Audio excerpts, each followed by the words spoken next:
Salut, j'espère que tu vas bien. Nouvel épisode aujourd'hui. Dans cet épisode, alors je te plante un petit peu le décor. Il est 11 heures du matin. J'ai déjà fait mes emails. Je suis allé dans un café à côté de chez moi pour faire tous mes emails. Là, je suis rentré pour faire le podcast. Évidemment, il fait super beau. Le soleil il rentre par la baie vitrée. Il passe à travers d'ailleurs des buissons que j'ai devant chez moi. Là, les couleurs sont super jolies. C'est un peu doré, tu sais, les couleurs d'automne, quoi. Et puis bon, il y a le chat là devant moi qui est en train de se prélasser devant la baie vitrée, dans un rayon de soleil d'ailleurs, il profite un petit peu de la chaleur. Donc salut à toi, bon courage si tu démarres ta session de cardio, parce que je sais qu'il y en a beaucoup qui écoutent les podcasts pendant le cardio. À savoir que tu peux télécharger pour les écouter hors ligne tous mes podcasts sur mon site www.fitnessmiss.fr. Tu as une rubrique podcast et tu peux les télécharger. Donc si ça peut t'aider, si tu es dans des zones où il n'y a pas beaucoup de réseau quand tu fais ton cardio, ça peut t'aider. Donc le thème du jour, muscles, graisse et dépression. Pourquoi j'ai pris ce titre? Tout simplement parce que j'ai regardé un petit peu les tendances de recherche par rapport à ces mots-là, à ces termes-là, et je me suis rendu compte de quelque chose de super intéressant. C'est que la hausse de recherche de ces trois mots-clés sur Google, il démarre exactement au même moment, qui est à peu près mi-août. Alors, est-ce que... Moi, mes petites théories, j'aime bien faire des hypothèses, plutôt. Des hypothèses, c'est que les gens ont passé leurs vacances, ils ont vu qu'ils avaient un physique pas terrible, et donc ils ont voulu chercher un petit peu comment prendre du muscle et perdre du gras. Et après, il y a aussi le côté dépression qui peut être lié aux amours de vacances, aux trucs comme ça. Bon, bref. Mais ce qui est intéressant, c'est que c'est vraiment exactement à la même date que démarre la hausse de recherche sur Google de ces trois mots-clés-là. Moi, je te le cache pas, tu vois, et par le passé, j'ai vécu alors, je sais pas si c'est une dépression ou un burn-out. C'était un excès de productivité, un excès, je voulais toujours en faire plus, et je me suis un peu grillé. Donc, je pense pas que c'était réellement une dépression, parce qu'il y a souvent un point commun à toutes les dépressions, c'est souvent la tristesse, tu vois. Je suis pas un expert dans le domaine, hein, mais on remarque souvent la tristesse. Moi, j'avais pas ça. Moi, c'était beaucoup un épuisement global, un manque de motivation, un manque d'entrain, mais pas réellement une tristesse. Et donc, comme d'habitude, moi, à chaque fois que je rencontre une problématique dans ma vie, je lis, j'apprends. C'est-à-dire que je prends le sujet qui me pose problème, je le retourne dans tous les sens, je regarde toutes les conférences, vraiment, je m'y intéresse jusqu'à devenir un autodidacte expert dans le domaine, enfin voilà, en toute modestie, hein, vraiment, parce que je ne me verrais pas aider des gens dans ce cas-là. Mais par exemple, les troubles du comportement alimentaire, c'est peut-être quelque chose que j'ai eu à toute petite dose par le passé, et j'ai voulu le corriger, et c'est pareil, j'avais produit des vidéos sur le sujet qui ont énormément plu d'ailleurs, pour un petit peu solutionner ça. Donc là, le truc, c'est que je vais te parler d'un bouquin. Alors le bouquin, il s'appelle Savoir pour guérir la dépression, du professeur Raymond Chown et professeur Philippe Courtet. Et j'ai noté quelques trucs intéressants par rapport à la dépression et l'activité physique. Donc je vais te lire une citation. La première citation, c'est: en pratiquant une activité sportive, on prend soin de soi et de son corps, bien sûr, mais on redécouvre en même temps une activité de loisir qui nous permet de créer des liens dans une ambiance plus détendue que celle du milieu professionnel, par exemple. Donc là, tu vois bien une chose, c'est que, fin de citation, tu vois bien que il y a ce côté dans la dépression que les experts ont noté, c'est que les interactions sociales du milieu professionnel peuvent être tellement négatives que c'est pas en continuant d'aller bosser qu'on va se guérir. Alors, ils disent aussi qu'il ne faut pas arrêter de bosser, il faut continuer de travailler, parce que c'est aussi un moment où on peut avoir des interactions sociales, etc. Il ne faut pas se couper du monde. Mais l'activité sportive crée un autre climat, une autre expérience, vient créer quelque chose d'un petit peu plus intéressant, peut-être pour l'estime de soi. Voilà. Une autre citation que j'ai notée, c'est: le sport a une action bénéfique sur la neurogénèse du cerveau, justement dans les zones atteintes par la dépression. En 2011, le chercheur néerlandais M. ten Have a pu montrer, en travaillant sur un groupe représentatif de 7000 personnes, que même une seule heure de sport par semaine baisse le risque de développer une dépression ou un trouble anxieux. Donc là, on voit le lien entre l'activité physique et la dépression et les troubles anxieux, qui sont pas, c'est pas la même chose, mais les troubles anxieux touchent, je pense, beaucoup plus de personnes que la dépression. Ça, c'est personnel, mais je vois beaucoup plus de gens anxieux autour de moi que des gens dépressifs. Donc bon, après, c'est un constat qui n'est pas forcément représentatif de la totalité de la population, étant donné que j'ai un cercle d'amis qui m'est propre, un cercle de connaissances qui m'est propre, et donc qui ont certainement des traits de caractère qui sont plus ou moins similaires. Donc c'est pas représentatif de la réalité, mais bon, c'est ce que j'observe quand même. À partir de là, moi ce que je vois, c'est que si une seule heure de sport par semaine baisse le risque de développer une dépression ou un trouble anxieux, c'est que le sport a quand même un putain d'effet sur la psychologie. Au niveau psychique, il y a quand même quelque chose de relativement intéressant à explorer. Et c'est ce qu'on va voir. Alors, là, ils disent, est-ce que toutes les activités physiques sont équivalentes quant à leur efficacité ? Une plus petite étude norvégienne a comparé en 2013 le cyclisme avec des sports de combat asiatiques dans la dépression. Ils ont trouvé un avantage pour le sport de combat. Et en fait, pourquoi ? Parce que dans les sports de combat, il y a plus de contact physique et plus d'interaction. Donc du coup, ils ont trouvé de meilleurs résultats par rapport à ça. Donc on note que au-delà de faire du sport, il y a aussi les liens sociaux qui vont se créer par le sport, les interactions, le toucher, etc. aussi, qui vont se créer avec... Bon, là, les sports de combat, c'est tu prends une droite, je sais pas si c'est bon, mais il y a, tu vois, quand tu vas réussir peut-être à mettre un adversaire au tapis ou à bien te marrer après une séance de fight avec quelqu'un, tu vas réussir à voir un petit peu plus loin que ta journée qui t'a conduit à avoir une dépression, c'est-à-dire un boulot, une situation privée, une séparation ou j'en sais rien. Donc voilà, les sports de contact sont beaucoup plus favorables à améliorer l'état quand on est dans une dépression. Alors, autre citation, il existe un consensus entre les chercheurs conseillant au moins 30 minutes de sport par jour, au moins 3 fois par semaine. Ça, c'est la limite basse. C'est un petit peu comme toutes les recommandations de santé, on parle toujours de limite basse, c'est-à-dire de minimum. Donc ça ne veut pas dire qu'en faire plus, ça ne va pas être bon, mais en tout cas, en faire moins, il n'y a pas réellement d'effet. Moi, par rapport à tout ça, ce que je note, c'est que on a tendance, nous, à nous focaliser un petit peu trop sur je vais prendre le contre-pied de tout ce que je viens de dire. Hein. On est des sportifs certainement passionnés pour beaucoup, ceux qui sont en train de courir par exemple, et il se peut qu'on développe, certaines personnes vont développer des dépressions même en faisant beaucoup de sport. Alors, il faut réussir à bien identifier une chose, c'est que la dépression, c'est vraiment une maladie, une pathologie à part entière. On peut avoir, et d'ailleurs c'est quelque chose qui est relativement intéressant, mais dans un syndrome de surentraînement, on va retrouver énormément de symptômes similaires au burn-out et à la dépression. Donc c'est quelque chose qu'il faut savoir détecter, c'est-à-dire qu'une personne qui s'entraîne extrêmement intense toute la semaine et ne prend pas de période de repos, plus va avoir un régime qui va être plutôt carencé, c'est-à-dire une personne qui veut maintenir un poids de corps bas, un taux de gras bas, va petit à petit se griller nerveusement et peut avoir des symptômes dépressifs qui ne seront pas finalement une réelle dépression, mais va avoir cette personne-là les mêmes symptômes, c'est-à-dire une baisse d'entrain, une baisse de motivation, difficulté d'endormissement, des réveils nocturnes, des transpirations excessives durant la nuit, de la palpitation, de l'anxiété, toutes ces choses-là. Et finalement, ça ne sera pas un problème de sa vie, c'est-à-dire un problème psychologique, ça sera un problème de suractivité physique, de surentraînement. Alors à partir de là, on peut se dire, mais à quel moment on peut détecter qu'on est en surentraînement ? Comment c'est possible ? J'ai envie de te dire qu'une personne peut être en surentraînement avec un entraînement par semaine, comme une personne peut avoir 7 entraînements par semaine et ne pas être en surentraînement. Je m'explique. En fait, si tu veux, ce qui fait que tu rentres ou non en surentraînement, c'est ton degré de récupération. Si tu as une hygiène de vie avec alcool, malbouffe, manque de sommeil, aucune interaction sociale, tu ne ris jamais, tu te fends la gueule jamais, c'est-à-dire que jamais tu ris, tu profites un petit peu, tu es joyeux.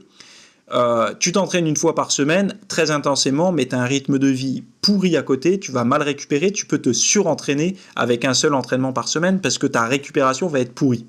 C'est-à-dire que d'une séance à l'autre, si tu arrives où tu n'as pas récupéré pleinement, alors tu vas pas tomber en surentraînement en une semaine, hein, mais sur le long terme, ça va aller en décroissance.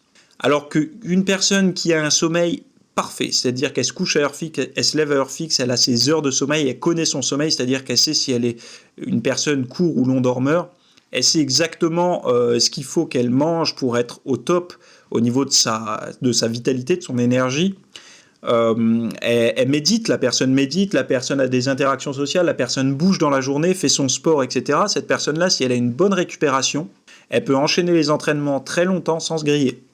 Donc on ne peut pas dire à une personne tu vas te surentraîner avec X séances par semaine ou tu ne vas pas te surentraîner avec X séances par semaine. Ça, c'est pas quelque chose qu'on peut dire, c'est pas possible.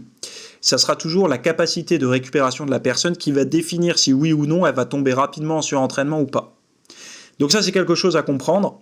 Et pour toutes les personnes qui se surentraînent, c'est-à-dire qui vont amplifier petit à petit le fossé entre nouvelles séances et récupération, ces personnes-là ont tout intérêt à surveiller un petit peu le domaine de la vie dans lequel elles sont médiocres. C'est-à-dire, est-ce que c'est le sommeil? Est-ce que c'est la nutrition? Est-ce qu'en prenant du recul, alors il y a une bonne technique à faire pour ça, c'est se dire, si j'étais un coach et que mon élève était moi-même, est-ce que ce que je fais aujourd'hui au niveau de la nutrition, de l'entraînement et du sommeil serait ce que je recommanderais si j'étais mon coach? Et la réponse en règle générale est toujours oui en partie et non pour certaines choses. C'est-à-dire que si demain, toi, tu commences à avoir des symptômes de fatigue, à l'entraînement, tu sens que tu perds un peu de la force, mais tu as toujours envie d'y aller parce que tu aimes t'entraîner, tu n'as pas envie de t'arrêter, tu n'as pas envie de perdre du muscle, tu n'as pas envie de prendre du gras, enfin bon, tu as tout un tas de trucs dans ton cerveau, de questions de pensée qui se chevauchent comme ça et qui t'empêchent de faire une pause. Mais si tu étais coach, ton propre coach, c'est-à-dire que si tu arrives à te détacher, à prendre suffisamment de recul et à observer la situation, en tant que coach, comment toi, tu guiderais cette personne-là? La réponse est simple, tu lui dirais, écoute, prends un peu de repos, dans tous les cas, tu es sur une pente glissante, donc ça pourra aller que en s'empirant. Donc prends un peu de repos, récupère un peu de vitalité pour revenir plus fort et plus en forme. Le problème, c'est que les gens n'arrivent pas à prendre ce recul nécessaire et se baser avec un point de vue, on va dire, neutre, sans état d'âme. On a toujours les états d'âme de notre psychologie, c'est-à-dire qu'on est très mauvais coach envers soi-même, étant donné qu'on a beaucoup de mal à prendre du recul. Alors ça, c'est vrai pour les personnes qui vivent à 100 à l'heure, qui sont tout le temps stimulées. C'est-à-dire en permanence, les personnes, elles sont là sur les réseaux sociaux, puis après elles passent à la télé, puis après elles vont téléphoner à quelqu'un, etc., etc. En permanence, elles sont stimulées. Ces personnes-là ont assez peu de capacité à prendre du recul. Et généralement, ces personnes, ce sont les mêmes qui sont incapables de se mettre dans le plein silence dans la journée ou le plein silence le soir pour s'endormir parce qu'elles ont toutes ces petites incohérences, ces petites... comment je pourrais expliquer ça, toutes ces petites frayeurs de pensée qui vont venir les hanter dès qu'elles sont un petit peu en mode pause, silence, etc. Donc elles vont fuir ce genre de choses toute la journée de manière à pas y penser. Les personnes qui arrivent réellement à prendre beaucoup de recul, c'est les personnes qui vont déjà méditer. Par exemple, la méditation, c'est quelque chose que je recommande depuis quelques années maintenant. C'est quelque chose d'exceptionnel. Honnêtement, la méditation, c'est vraiment quelque chose d'exceptionnel, qui a un petit peu des dérives aujourd'hui, parce qu'on essaye de méditer pour faire tout un tas de choses, mais la méditation, ça sert réellement à prendre pas mal de recul, à observer les choses. Et c'est tout ce qu'on veut faire, nous, c'est observer les choses. Quand on sent qu'on fait un petit peu, on récupère mal à l'entraînement, on a un petit peu une baisse d'entrain et tout, on a, sur le coup de l'émotion, on aura tendance à toujours dire tu fais le feignant là, tu perds ta passion, vas-y fonce, retourne à la salle, fais-en plus. Alors que si on prenait un petit peu de temps pour méditer, on se dirait ok, on observe, on est fatigué, écoute, c'est peut-être un peu normal, j'ai pas pris de repos depuis un certain nombre de temps, enfin voilà. Et ça, cette expérience-là, on peut la vivre que si on se pose. Et se poser, je sais que c'est effrayant, mais c'est qu'au début. C'est-à-dire qu'au début, on va avoir toutes les choses qu'on a un peu repoussées depuis des mois ou des années, qui va arriver, ça va se présenter à nous, mais la méditation sert à observer ça sans avoir les émotions qui viennent avec. C'est-à-dire qu'on va observer ça, et naturellement, on va se détendre et trouver petit à petit des solutions. Moi, je peux te dire clairement qu'une semaine de repos ne va pas te faire prendre 10 kilos de graisse, ni te faire perdre 10 kilos de muscle. Après, le problème qu'il y a, c'est que moi, ma parole, elle va pas forcément te parler. C'est-à-dire que tu as quelque chose de plus fort en toi qui te dit « Non, moi je suis différent. Si je m'arrête, je vais prendre du gras ou je vais perdre mon muscle. » Parce que tu as cette croyance. Parce que tu n'as pas pris la peine de te poser et de prendre un petit peu de recul sur tout ça.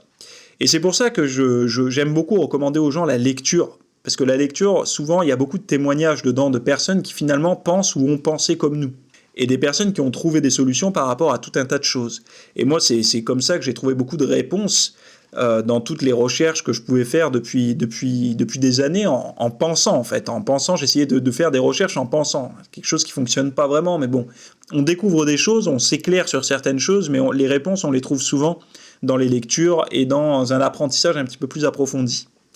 La méditation, honnêtement, c'est quelque chose qui peut réellement aider. Mais pour revenir au thème du podcast, l'activité physique et la perte de poids, c'est quelque chose qui va augmenter l'estime de soi par les interactions sociales, par les objectifs réalisés en termes visuels, esthétiques, de poids de corps, etc.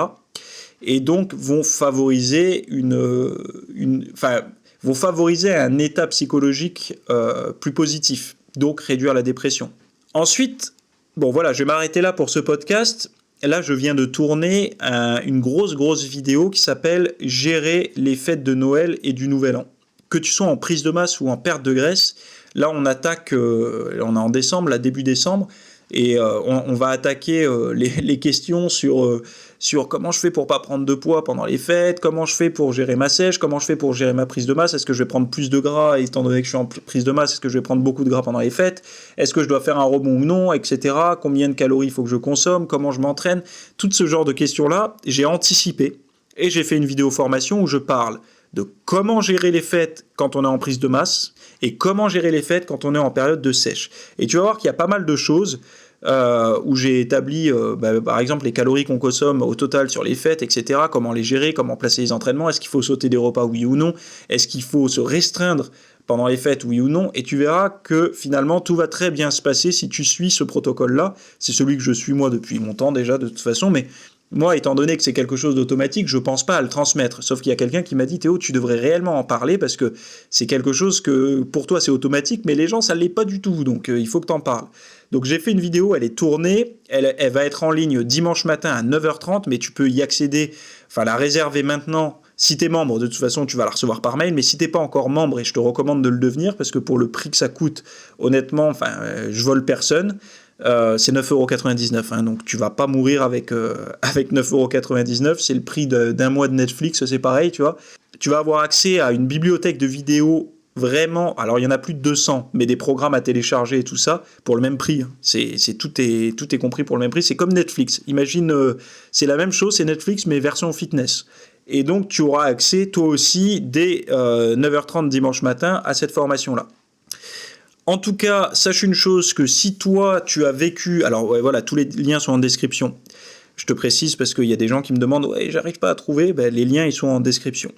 Donc si toi, tu as vécu ou tu vis une dépression ou un burn-out ou quoi, je te recommande la lecture de ce bouquin qui est « Savoir pour guérir la dépression », avec pas mal de choses. Alors ça parle aussi des traitements, hein, c'est une partie que j'aime moins, mais ça parle des thérapies, ça parle de l'alcool, de l'hygiène du sommeil, de plein de choses.